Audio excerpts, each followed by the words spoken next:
Hello friends, welcome to study group Pathshala. मैं अभिलाष और आज की क्लास में हम डिस्कस करेंगे एक इम्पॉर्टेंट लेटर को, और ये लेटर होगा complaint letter to election commission. ठीक है, इलेक्शन कमीशन को आपको कंप्लेन लेटर लिखना है जिसमें आप बेसिकली कंप्लेन एक लॉन्च करोगे। ठीक है, तो इसको कैसे लिखना है, किस तरह से आप इसको कंप्लीट करोगे, इस लेटर को हम लोग देखेंगे। और इसकी कंप्लीट प्लेलिस्ट को देख लीजिएगा, सारे इंपॉर्टेंट टॉपिक्स आपको मिल जाएंगे प्लेलिस्ट में। ठीक है, और specially SSC, CGL, CHSL, MTS और बैंक से रिलेटेड एग्जाम्स के लिए कम्प्लीटली आप इनकी पूरी प्लेलिस्ट को देख सकते हो। राइट फ्रेंड्स, इसके साथ ही साथ आप इस बुक को ले सकते हो जिसमें आपको 60+ टॉपिक्स मिल जाएंगे तैयार करने के लिए। विद इन वर्ड लिमिट सारे के सारे टॉपिक्स मिलेंगे आपको जिनको आप तैयार कर सकते हो और लेटेस्ट पैटर्न पर बेस्ड होंगे। 60+ टॉपिक्स यहाँ से आप कवर कर लोगे और एससी लेटर दोनों ही सिंगल बुक में आपको मिल जाएंगे, तो अलग से 2 बुक लेने की जरूरत नहीं पड़ेगी। और लोएस्ट कॉस्ट में बुक मिल जाएगी आपको, एडिशनल 30% डिस्काउंट भी मिल जाएगा। तो डिस्क्रिप्शन में दोस्तों लिंक दिया गया है, वहाँ से जाके आप डिस्काउंटेड रेट पर इन बुक्स को ले सकते हो अपने एग्जाम के हिसाब से, एसएससी, सीजीएल या फिर सीएचएसएल के लिए। राइट फ्रेंड्स, तो चलिए शुरुआत करते हैं आज की क्लास की। क्वेश्चन आपको इस तरह से मिलेगा एग्जाम में कि यू आर आशुतोष और Meena, resident of Gopalpuri, new Delhi. Pin code आपको यहाँ पर दिया हुआ है। Write a letter to the election commission lodging a complaint against Mr. Jatin Yadav of Janata Party, who has flouted the directions of the election commission and seeking votes on the grounds of caste and religion। ठीक है, इस तरह से आपको question मिलेगा। आपका यहाँ पर नाम दिया हुआ है, प्लेस भी दिया हुआ है, ठीक है, और पिन कोड वगैरह पूरा दिया हुआ है, सारी डिटेल दी हुई है, नाम भी आपको दिया हुआ है किसके अगेंस्ट आपको जो है लेटर लिखना है, और जनता पार्टी के हैं ये। ठीक है, और बेसिकली इलेक्शन कमीशन के डायरेक्शंस को ये फ्लाउट कर रहे हैं, इसके अकॉर्डिंग आपको यहाँ पर लिखना है लेटर को। ठीक है, तो जितनी रिक्वायर्ड इन्फॉर्मेशन है वो सारी दी हुई है, तो आपको यहाँ पर जितनी जो चीज़ें दी हुई है उसके हिसाब से ही लिखना है। अलग से कोई आप नाम नहीं लिखोगे, जो आपको जितनी चीज़ें क्वेश्चन पेपर में दी होंगी उसी के हिसाब से आपको सारी चीज़ें लिखनी है। राइट दोस्तों, तो चलिए शुरू करते हैं, देखते कैसे आपको इसकी शुरुआत करनी है। तो दोस्तों यहाँ पर एड्रेस से शुरुआत करोगे, गोपालपुरी, न्यू दिल्ली, और जो पिन कोड दिया हुआ है एज इट इज़ आप ऐसे लिख दोगे। ठीक है, तो यहाँ पर आपकी शुरुआत इस तरह से होगी। उसके बाद आपको लिखनी है डेट जो रहेगी आप सिंगल ब्लॉक में लिखोगे, पूरा आपको इस तरह से लिख देना है। जो भी आपकी करेंट डेट है उसको आप लिख सकते हो इस तरह से। ठीक है, उसके बाद आपको लिखना है the chief election commissioner, the election commission of India, और न्यू दिल्ली। ये आपका पूरा एड्रेस रहेगा। 2 लगाने की जरूरत नहीं है, 2 अब नहीं लगाया जाता। ठीक है, और ना ही कॉमा आप लगाओगे, तो ध्यान रखना है, ना कॉमा लगेगा ना 2 लगेगा। उसके बाद सब्जेक्ट में आपको लिखना है the violation of code of conduct. ठीक है, कोड ऑफ कंडक्ट का वायलेशन है, इसको ये आपका सब्जेक्ट हो जाएगा यहाँ से। राइट, ये फॉर्मल लेटर है, फॉर्मल लेटर में आपका सब्जेक्ट लिखा जाता है, तो आप लोग ध्यान रखोगे। क्लियर है। उसके बाद आपको रिस्पेक्टेड सर और उसके बाद कॉमा लगाना है। ठीक है, रिस्पेक्टेड सर या मैडम करके शुरुआत कर सकते हो और कॉमा लगाओगे और उसके बाद लिखना शुरू करोगे। राइट, तो यहाँ पर आप शुरुआत कर सकते हो। It is very painful to me to draw your attention towards a violation of the code of conduct and ruling of supreme court by mister Jatin Yadav. यहाँ पर आप बता सकते हो, इस तरह से शुरुआत कर सकते हो कि इट इज़ वेरी पेनफुल, मुझे बहुत ही पेन हो रहा है, कहते हुए आपका अटेंशन ड्रॉ करते हुए, आपको ये बताते हुए कि जो वायलेशन हुआ है कोड ऑफ कंडक्ट का और सुप्रीम कोर्ट की रूलिंग का मिस्टर जतिन यादव द्वारा। ठीक है, the harangues of Jatin Yadav has spreading hatred and conflict in our town. ठीक है, यानी जो हैरेंग्स है, जो भड़काऊ भाषण हैं जतिन यादव के, वो क्या कर रहे हैं, एक तरह से हेट्रेड और कॉन्फ्लिक्ट फैला रहे हैं पूरे टाउन में। Right, a representative has great responsibilities towards the nation and he must be secular in his outlook, but he is raising unwanted concern in the mind of the one religious group and disturbing the peace and harmony of our town। यहाँ पर दोस्तों आप बता सकते हो, जो representative है, कोई जो रिप्रेजेंटेटिव होता है उसकी ग्रेट रिस्पॉन्सिबिलिटीज़ होती हैं, यानी उसकी रिस्पॉन्सिबिलिटीज़ होती हैं नेशंस के प्रति, ठीक है, देश के प्रति, और उसको अपने आउटलुक में सेक्युलर होना चाहिए, धर्मनिरपेक्ष होना चाहिए। Right, but he is raising unwanted concern, लेकिन वो अनवांटेड कंसर्न जो है, जो वन रिलीजियस ग्रुप है उसके माइंड में कर रहे हैं, एक तरह से डिस्टर्ब कर रहे हैं जो पीस और हार्मनी है टाउन की। राइट, तो यहाँ पर आप इस तरह से बता सकते हो, इस तरह से यहाँ पर कंप्लेन कर सकते हो। राइट फ्रेंड्स, तो शुरुआत आप इस तरह से इसकी कर लेंगे। राइट, इसके बाद आगे मूव करते हैं। इसमें आप बता सकते हो the supreme court of India has strictly ruled that no candidate can seek votes in the name of religion, caste और कम्युनिटी। ठीक है, सुप्रीम कोर्ट ने स्ट्रिक्टली रूल बनाया है कि कोई भी कैंडिडेट जो है किसी रिलीजन, कास्ट या कम्युनिटी के बेसिस पर वोट नहीं मांग सकता। राइट, तो ये इसको आप यहाँ पर मेंशन करते हुए इस तरह से लिख सकते हो। और उसके बाद फाइनली जो कंक्लूडिंग होगा पैराग्राफ में आप लिखोगे I shall be grateful to you if you urgently look into this willful violation of law and take stern actions against this erring candidate।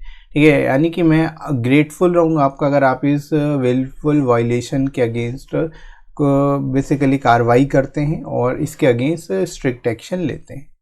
Right, उसके बाद आपको लिखना है थैंकिंग यू। थैंकिंग यू के बाद कॉमा लगाने की जरूरत नहीं है और फाइनली आप लिखोगे योर सिंसियरली और जो भी आपको नाम दिया हुआ है वो आप नाम यहाँ पर लिख दोगे। राइट, तो इस तरह से दोस्तों आप इस टॉपिक को बेटर तरीके से लिख सकते हैं और आई होप यहाँ तक आप लोग को क्लियर हो गया होगा कैसे इसको आप लिखोगे। ये पत्र होगा चुनाव आयोग को शिकायत पत्र। ठीक है, ये काफ़ी ज़्यादा इंपॉर्टेंट टॉपिक है आप सभी के लिए। इसको आप जरूर तैयार कर सकते हो अपने एसएससी, सीजीएल, सीएचएसएल, एमटीएस और अदर एग्जाम के लिए। और इसकी कंप्लीट प्लेलिस्ट को वॉच कर लीजिएगा, सारे जितने भी एक्सपेक्टेड टॉपिक्स हैं वो आपको मिल जाएंगे प्लेलिस्ट में। ठीक है, इसके साथ ही साथ आप ऐसे की प्लेलिस्ट भी देख सकते हो, जितने इंपॉर्टेंट आपके एसेज हैं, निबंध है, वो भी आपको प्लेलिस्ट में मिल जाएंगे। राइट, इसके साथ ही साथ आप इस बुक को ले सकते हो जिसमें आपको 60+ टॉपिक्स मिल जाएंगे तैयार करने के लिए और इसमें जितने रीसेंट टॉपिक्स और ट्रेडिशनल टॉपिक्स है वो सभी इंक्लूडेड है, जिनको आप तैयार कर लेते हो तो फिर कोई भी क्वेश्चन आ जाए, कोई भी कैसा भी आपके पास टॉपिक मिल जाए आपको, तो आप आसानी से लिख पाओगे, आपके पास सफिशिएंट कंटेंट होगा। राइट, और प्रैक्टिस के लिए बेस्ट बुक होगी, आप ले सकते हो उसको अगर आपके पास अदर कोई बुक नहीं है। और स्पेशलिटी इस बुक की आपको विद इन वर्ड लिमिट सारे के सारे टॉपिक्स मिल जाते हैं जो कि अदर किसी भी बुक में नहीं मिलेंगे। आप कोई भी बुक मार्केट से अगर आप लेते हो या फिर ऑनलाइन परचेज करते हो तो उसमें आपको काफ़ी ज़्यादा काट छाट करनी पड़ती है। ठीक है, तो काट छाट नहीं इसमें बिल्कुल भी आपको करनी पड़ेगी, आप एज इट इज़ चीज़ों को बेसिकली लर्न कर पाओगे अच्छे से और उनको एज इट इज़ लिख भी सकते हो अपने हिसाब से। ठीक है, और लेटेस्ट पैटर्न पर सारे टॉपिक्स होंगे और 60+ टॉपिक्स यहाँ पर आपको मिल जाएंगे और एसे और लेटर दोनों ही सिंगल बुक में आपको मिल जाएंगे, तो अलग से 2 बुक लेने की ज़रूरत भी नहीं पड़ेगी और लोएस्ट कॉस्ट में बुक मिलेगी आपको, एडिशनल 30% डिस्काउंट भी मिल जाएगा। राइट फ्रेंड्स, तो आपको डिस्क्रिप्शन में लिंक दिया गया है, वहाँ से जाके आप इनको डिस्काउंटेड रेट पर बाय कर सकते हो अपने एसएससी, सीजीएल या फिर सीएचएसएल एग्ज़ाम के लिए। राइट फ्रेंड्स, तो चलिए शुरुआत करते हैं अच्छी क्लास की। क्वेश्चन दोस्तों इस तरह से मिलेगा आपको एग्ज़ाम में कि आप आशुतोष या फिर मीना, गोपालपुरी, नई दिल्ली, पिन कोड आपको दिया हुआ है, के निवासी हैं। ठीक है, आपको यहाँ पर आपका नाम दिया हुआ है और एड्रेस भी पूरा दिया हुआ है। ठीक है, और एग्ज़ाम में भी आपको एज इट इज़ मिलने वाला है क्योंकि यूएफएम को लेकर के आप अलग से कोई चीज़ ऐड कर नहीं सकते, इसलिए आपको जितनी रिक्वायर्ड इन्फॉर्मेशन है वो ज़रूर दी जाएगी, ये आप मान के चलो। ठीक है, इसके अलावा चुनाव आयोग को पत्र लिखकर जनता पार्टी के श्री जतिन यादव के खिलाफ शिकायत दर्ज कराई है, जिन्होंने चुनाव आयोग के निर्देशों की अवहेलना की है और जाति और धर्म के आधार पर वोट मांग रहे हैं। ठीक है, यहाँ पर आप इस तरह से जो क्वेश्चन आपको मिल जाएगा कि आपको पूरा यहाँ पर डिटेल बता दी गई कि जो पर्सन है जतिन यादव, इनके खिलाफ आपको शिकायत दर्ज करानी है चुनाव आयोग में और जो है ये जाति और धर्म के आधार पर वोट मांग रहे हैं और जो निर्देश हैं चुनाव आयोग के उसकी अवहेलना कर रहे हैं। ठीक है, तो इस तरह से आप पर क्वेश्चन मिलेगा। अब आपको इसको लिखना कैसे होगा बेस्ट तरीके से ये देख लेते हैं। राइट दोस्तों, तो शुरुआत दोस्तों हम यहाँ पर करेंगे एड्रेस से। जो आपका प्रॉपर एड्रेस होगा जो आपको दिया गया है, आप केवल उतना ही एड्रेस लिखना है, आपको अलग से कुछ भी नहीं लिखना। जैसे आपको दिया है गोपालपुरी, नई दिल्ली और पिन कोड दिया है, पिन कोड आप यहाँ पर ऐड कर लोगे। उसके बाद आपको डेट दी गई है तो डेट आप लिख लोगे 27 अक्टूबर 2020, जो भी करेंट डेट होगी वो आप लिख सकते हो। ठीक है, इसके बाद आपको लिखना है मुख्य चुनाव आयोग, क्योंकि आप चुनाव आयोग को लिख रहे हो तो मुख्य चुनाव आयोग के पास जाएगा लेटर ये। उसके बाद भारत निर्वाचन आयोग और नई दिल्ली, इस तरह से आपका जो रिसीवर्स एड्रेस है वो हो जाएगा। राइट, तो यहाँ पर आप लोग इतना पूरा लिख सकते हो।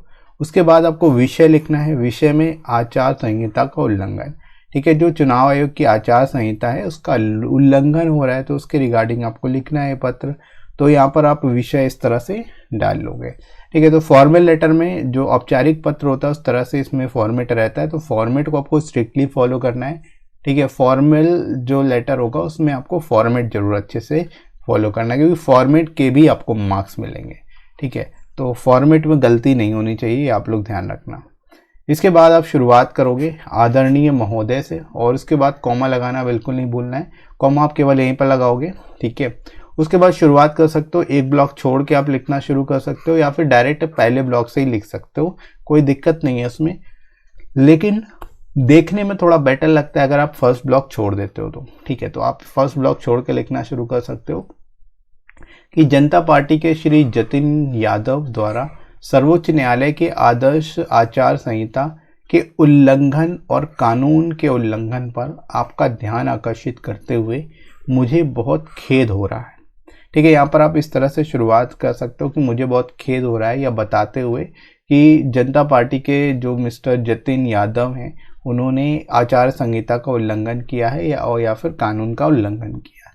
राइट, श्री जतिन यादव के उत्तेजक भाषण के माध्यम से हमारे शहर में नफरत और संघर्ष फैल रहा है। ठीक है, यानी जो जतिन यादव हैं इनके जो उत्तेजक भाषण है उसके कारण जो है हमारे शहर में नफरत का माहौल और एक तरह से संघर्ष का माहौल जो है बन रहा है। राइट, तो यहाँ पर आप इस तरह से बता सकते हो इसके रिगार्डिंग, यहाँ पर इस तरह से कंप्लेन कर सकते हो शुरुआत में। ठीक है, इसके अलावा आप आगे लिखोगे इसमें कि एक प्रतिनिधि की राष्ट्र के प्रति कई महत्वपूर्ण जिम्मेदारियां होती हैं और उसे अपने दृष्टिकोण और व्यवहार में धर्मनिरपेक्ष होना चाहिए। ठीक है, यानी जो प्रतिनिधि है, जो गवर्नमेंट का एक तरह से या पीपल का जो एक तरह से लोगों का प्रतिनिधित्व जो कर रहे हैं, जो नेता हैं, वे क्या होने चाहिए, उनकी राष्ट्र के प्रति कई सारी जिम्मेदारियां होती हैं और उनको अपने व्यवहार में दृष्टिकोण में कैसा होना चाहिए, धर्मनिरपेक्ष होना चाहिए। ठीक है, सेक्युलर होना चाहिए। लेकिन श्री जतिन यादव एक धार्मिक समूह के मन में अवांछित चिंताएं पैदा कर रहे हैं, जिससे हमारे शहर की शांति और सद्भाव बिगड़ रहा है। ठीक है, यहाँ पर आप बता सकते हो मिस्टर जतिन यादव जो हैं, श्री जतिन यादव के कारण जो एक धार्मिक समूह है उनमें अवांछनिक चिंताएं पैदा हो रही हैं, जिसके कारण हमारे शहर की शांति और सद्भाव पर फर्क पड़ रहा है, उस पर इम्पैक्ट पड़ रहा है।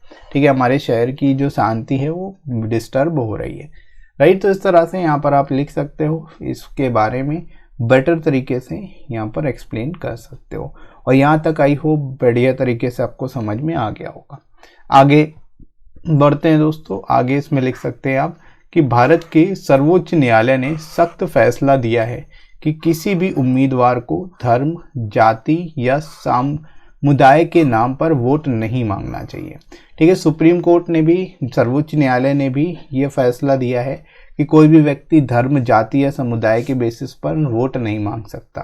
ठीक है, सर्वोच्च न्यायालय के फैसले की अवहेलना करना सर्वोच्च न्यायालय को चुनौती देने के समान है।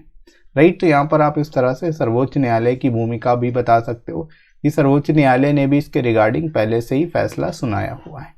राइट, उसके बाद आप दोस्तों लिख सकते हो कंक्लूड करते हुए फाइनली कि आप इस दोषपूर्ण कानून के उल्लंघन के खिलाफ तत्कालिक कार्रवाई कीजिए और ऐसे उम्मीदवारों के खिलाफ सख्त कानून बनाकर सुनिश्चित करें कि भविष्य में दोबारा कोई इस प्रकार की गतिविधियों में शामिल ना हो।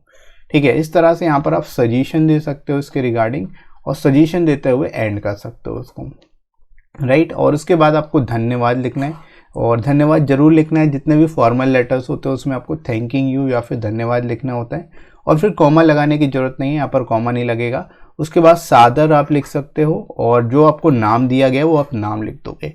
तो इस तरह से दोस्तों आप इसको बेटर तरीके से लिख सकते हो, बेस्ट वे में इसको आप एक्सप्लेन कर सकते हो। और इस तरह का कोई टॉपिक अगर आता है, कंप्लेन लेटर लिखने को मिलता है, तो आप इसी फॉर्मेट में लिखोगे उसको। और आई होप आपको समझ आ गया होगा कैसे बेस्ट तरीके से इस टॉपिक को लिखना है। राइट फ्रेंड्स, तो इसी तरह से आप बाकी के टॉपिक्स को भी तैयार करिए, और इसके साथ ही साथ आप टेलीग्राम चैनल को ज्वाइन कर लेना। आपको इसका लिंक डिस्क्रिप्शन में मिल जाएगा, और कमेंट सेक्शन में भी पिन कर दूंगा मैं। इसके साथ ही साथ आप सर्च भी कर सकते हो स्टडी ग्रुप पाठशाला टेलीग्राम पर, तो आपको मिल जाएगा। ठीक है, वहाँ पर आपको सारी इंपॉर्टेंट PDF और क्लास की नोटिफिकेशन मिल जाएगी, ताकि आपकी कोई भी क्लास मिस ना हो। राइट दोस्तों, और ये वीडियो कैसा लगा कमेंट करके ज़रूर बताइएगा। वीडियो अगर अच्छा लगा हो तो लाइक कर दीजिएगा, इस वीडियो को शेयर कर दीजिएगा अपने सभी दोस्तों में और सब्सक्राइब कर लीजिए इस चैनल को अगर आप में से कोई नया है तो। ठीक है, इसके साथ ही साथ आप मुझे अनअकैडमी पर फॉलो कर सकते हो। मेरी फ्री क्लासेस होती हैं अनअकैडमी पर जिनको आप ज्वाइन कर सकते हो। ठीक है, इवनिंग में 9:30 पर रेगुलर फ्री क्लासेस होती है जिसमें हम लोग जीके जीएस कवर कर रहे हैं। ठीक है, जीके जीएस आप कवर कर सकते हो, इसको वॉच करिए। सारे जो टॉपिक्स है वो हम यहाँ पर कवर कर रहे हैं एमसीक्यू के थ्रू। ठीक है, तो इन क्लासेस को आप वॉच करिए, फ्री क्लासेस होती हैं पूरी तरह से। और इसके अलावा अगर आप सजेशन देना चाहते हो किसी टॉपिक को लेकर के तो आप सजेस्ट भी कर सकते हो, उस पर भी मैं आपको वीडियोस प्रोवाइड कर दूंगा। राइट फ्रेंड्स, सो अभी के लिए इतना ही। नेक्स्ट मिलते हैं अगली क्लास में। Thanks for watching.